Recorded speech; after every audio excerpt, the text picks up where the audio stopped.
ఈ రోజు BRS MLA పాడి కౌశిక్ రెడ్డి గౌరవ ముఖ్యమంత్రి రేవంత్ రెడ్డి గారు ఉద్దేశించి మాట్లాడిన మాటలు మనం కూడా చూసినాం. అరే పాడి కౌశిక్ రెడ్డి, అసెంబ్లీ ఎన్నికలల్లా సిగ్గు లేకుండా ఈ గుండె బరువెక్కింది, ఈ గుండె అలసిపోయింది, ఆస్కర్ లెవెల్ యాక్టింగ్ చేసి ఆఖరికి నీ భార్య పిల్లలతో కూడా యాక్టింగ్ చేపించి గెలిచింది. నువ్వు ఏ రోజన్నా ప్రజల తరఫున మాట్లాడినవారా? సిగ్గు లేకుండా నువ్వు గెలిచిన రోజు నుంచి ఆ కేటీఆర్ ని కేసీఆర్ ని జోకనీకే గౌరవ ముఖ్యమంత్రి గురించి ఇష్టం వచ్చినట్టు మాట్లాడుతున్నావు. ముఖ్యమంత్రి గారు ప్రైవేట్ హ్యాకర్లను పెట్టి హీరోయిన్ల ఫోన్లు ట్యాప్ చేపిస్తున్నారని చెప్పి మాట్లాడుతున్నావు. నీకు సిగ్గుందారా? ఈరోజు ముఖ్యమంత్రి మన కేటీఆర్ అనుకున్నావా ట్యాప్ చేయనికే? సిగ్గు లేకుండా ఎంతమంది హీరోయిన్ల ఫోన్లు ట్యాప్ చేసారో రాష్ట్రం మొత్తం కూడా తెలుసు. పచ్చకామర్లోకి లోకమంతా పచ్చ కనిపించినట్టు మీ నాయకుడు అట్లా చేస్తే అందరు అట్లా చేస్తారనుకున్నావారా కౌశిక్ రెడ్డి?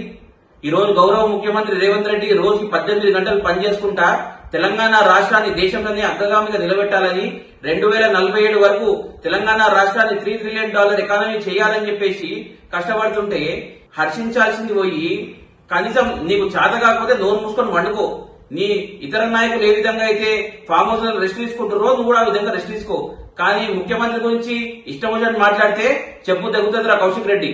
మరి ఆనాడు కేసీఆర్ ముఖ్యమంత్రి ఉన్నప్పుడు తెలంగాణ రాష్ట్రంలో ఎక్కడ పడితే అక్కడ విచ్చలవిడిగా డ్రగ్స్ దొరుకుతుంటే ఆ రోజు పోలీసు ఉన్నతాధికారి అకుల్ సబర్వాల్ డ్రగ్స్ ని పట్టుకుంటుంటే మరి ఆయన ఎందుకు మీరు ట్రాన్స్ఫర్ చేసిండ్రు? అంటే ఈ రాష్ట్రంలో డ్రగ్స్ ని ఎంకరేజ్ చేసింది మీరు కాదా?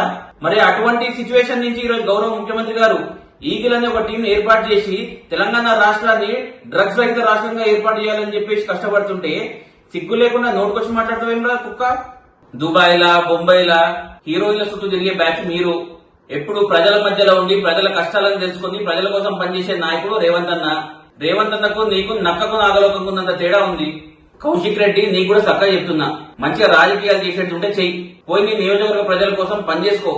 అంతేగాని హైదరాబాద్ లో ఉండుకుంటా నోటుకొచ్చినట్టు మాట్లాడతా ముఖ్యమంత్రి ఇష్టం వచ్చినట్టు అంటే చెప్పు తెగుతుంది. హైదరాబాద్ లో ఉరికించి కొడతాము. పాడి కౌశిక్ రెడ్డి నీ పాడే కడతామని చెప్పి చెప్తున్నారా?